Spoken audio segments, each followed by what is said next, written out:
So hello and welcome to this Amish video, and I wasn't planning to make this video actually, but there are certain times when you might discover a new piece of technology and it blows your mind, and that happened today, so I had to make a video on it.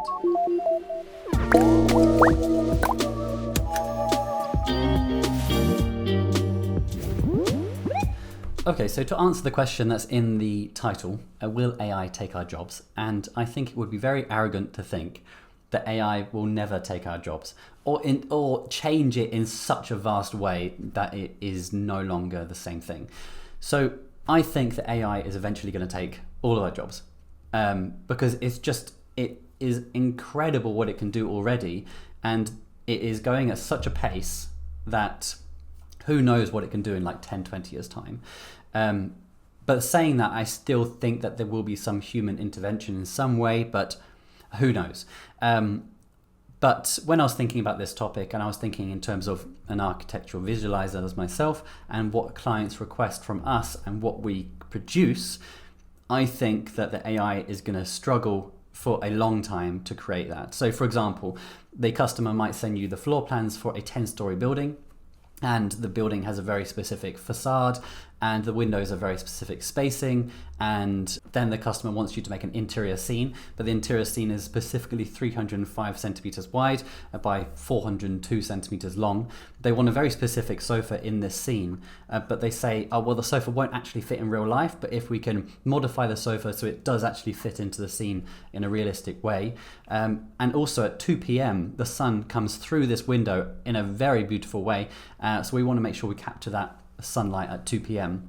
Also the sofa, we want it to be a crushed velvet, but the velvet should have some purple deep colors, but then on the sheen it should be maybe more of a greeny color. It's this variant which I saw of this sofa. And you know, this goes on and on. The windows are 105 centimeters tall, and there's 3 different parts to the window. One window opens inwards, another window opens outwards. Now this, I can't imagine that an AI will be able to do this anytime soon. I think that it's very, very specific, and even when it gets to that point, maybe even then in 10 years time, we will be the babysitter for the AI, and we will be working with it to say, well actually, can you change the sun a little bit? And we will be working with the AI to create the images. Just like how 10 years ago 3D rendering took days to render, and now it takes, you know, a couple of hours or even 10 minutes. And yet the 3D industry is still thriving and actually becoming more popular because we can just produce more images. So yeah, who knows what it's going to be in 10 years time, but no, I do not think that it's going to take our jobs anytime soon. So what is the purpose of this video? So what I've actually thought is that what is this AI good at now?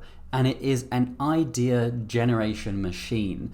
You can type in anything and it will create it. So I typed in a living room with a window to a space fight scene outside the window, and it created this image. Like, yeah, it might be a little bit funky around the edges, but I was just like, that made me want to do this video and try to think what I can do with it.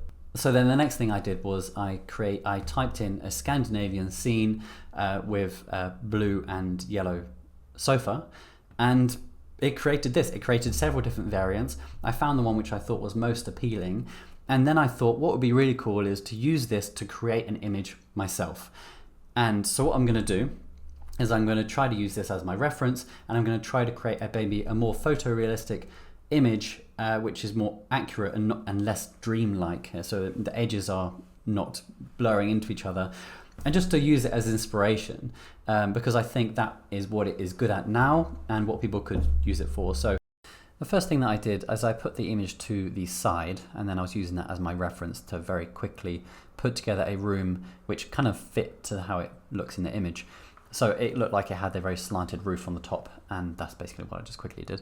And then I was then able to just add some portals and just try to find a very rough lighting setup that kind of fits. And what I was actually quite amazed was the lighting coming from the sun. I was actually able to match that quite closely. So what the AI created was something which was very, very close to what was actually physically possible with the sunlight coming through the curtains.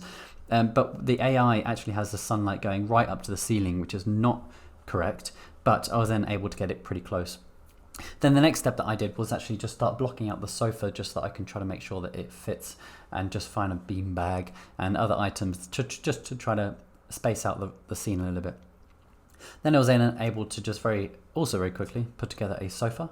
And this was quite funny because I found that I was actually making this sofa that doesn't exist. I'm making a sofa created by an AI. So I just thought that was actually just quite weird. And later on in the top right corner of the image, there's a little lamp kind of thing. And when I was making that lamp, I kind of thought, this lamp is created by a robot and I'm here making it. So I thought that was quite funny. For the fabric for this sofa, I found that I actually had one which was quite close. It was one with kind of these grooves going up and down. And then what I did was add a noise texture onto that and use displacement for both. And then what I was able to create was something which was quite close to what was in that image. And it kind of looked like a liney, kind of broken up, noisy displacement map. And I think I got there pretty close. And I actually used the colors from the image to sample it to try to get as close as I could to the actual color of the fabric in the image. A few times in this, I found that the AI had kind of put some nice highlights actually on parts of the object which wasn't actually possible with a normal lighting setup. So I found that I was using these area lights throughout the whole scene to try to create these highlights. And what I found was that when I actually did it, I thought the image was actually more appealing. So I tried to copy these kind of highlights throughout. And another thing that I really liked from these images was that they felt quite gritty, like they all had kind of a little bit of a dirty feel to them. So I really wanted to make sure that the normal map on the wall was quite strong, that it created that not smooth wall feeling. For some reason, the AI created this kind of abstract boat picture. And I thought, what better image to use than the actual image created by the AI itself? So I just literally grabbed that from the image and dropped that in. I found that the color was a little bit off, so I just color corrected it a little bit so it kind of fit to my scene. But I thought that really kind of finishes off that particular scene. And then I add these kind of strange strings that it attached to the top of it to kind of give it that hanging feeling that it has in that original image. Then I finally got onto the plant, and I actually created a Christmas tree for iMesh a little while ago. So I had the original setup for the GrowFX project file. So all I needed to do was kind of edit that a little bit to try to make it a little bit more rough and kind of uneven compared to the Christmas tree anyway. So I just kind of played with this until I found something which was quite close. Of course, I couldn't get as close to the actual plant itself in the image. And after working on it, I found it probably wasn't actually a Christmas tree style plant. I found that it actually might have had leaves when I went into it a bit closer, but it was kind of blurry and it was a bit hard to see because it was created by an AI. So I don't think it's going to be anything specific. But in the end, when I added this, I found that it actually fit quite well. So I was quite happy with that. The next step was to create these puff ball things. I think that they were meant to be a puff, but they ended up coming out quite round. This white one actually came out more like a puff, but then the one on the right was more like just a ball, which I thought was actually quite an interesting idea.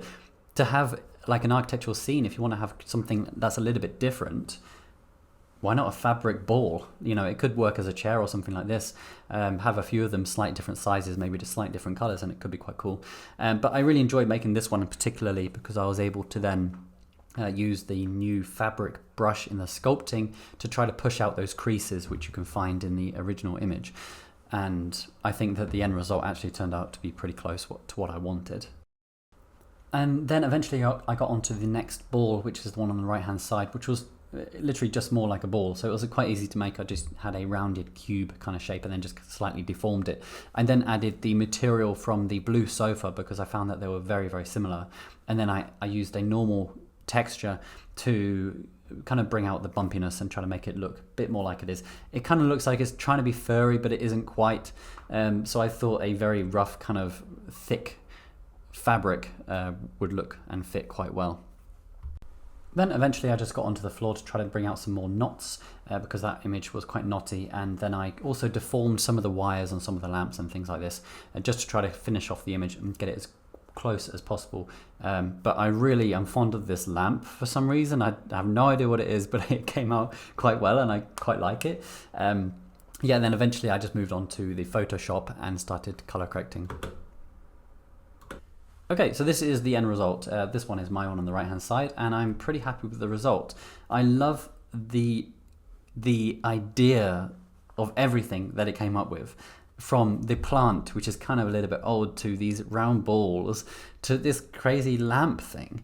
Like, everything that it created, I think, is so unique, and I would never have made this image in a million years. I think that it's so interesting of a tool to be used as an idea generator. So if you want to create just some wild image, you could just feed it some text of a kind of a rough idea to what you want. It will spit out a bunch of images, and you can then use it to create your own unique image. Of course, it'd probably be a good idea to actually modify it to make it more yours. And maybe this lamp is a little bit strange, but I, for some reason, love it. I think it's just so strange. I guess that's my interpretation of how it actually should look, but I don't know, maybe it's meant to be something completely different. But this lighting, honestly, how it realized that the light coming through a small curtain has this thing. Obviously, it learned that from other images which have a similar effect, but it just kind of got the nail on the head here. Okay, so I highly recommend you check out this tool. It's called Midjourney, and you can apply for a beta. I highly recommend you do it because you can create everything that you could ever possibly imagine. I think it's actually wild. Yeah, I hope that you enjoyed this video. Do check out Midjourney, and hopefully I'll make a video again very soon.